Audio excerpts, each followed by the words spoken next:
Atao anatin'ny filaminana tanteraka no nentin'ny distrika ny Tolera faharoa commune Beheloky Anakao ary Soalara nankalaza ny 20 Jona. Lelavola 400 ariary sy baolina kitra ary lambahoany 27 no azon'ny commune Soalary. 5,00 sy 400 ariary kosa no nomena ho an'ny commune Anakao. Atamitsika amin'izay zao hitatsika ny zava-misy ny fivoarana sy ny fampandrosoana eto amin'ny tany sy ny firenena. Miezaky dia miezaky ny fitondram-panjakana izay tarihin'ny filohandry ny Rinda Rajoelina sy milolo haly sy milolo atoandro ho any amin'izany fampandrosoana zany.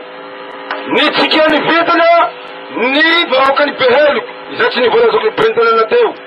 Fa nahazo panneau solaire ny commune Beheloky sy ny commune Ambomahavelona tompoky lahy sy tompoky vavy. Tamin'ny tapany tolakandro ny 20 Jona moa dia nisy ny lalao ara-panatanjahantena izay nandraisan'ireo tanora ny Beheloky anjara. Kopy iray miampy lelavola 4,00 ariary no amboara azon'ny ekipa nandrisy.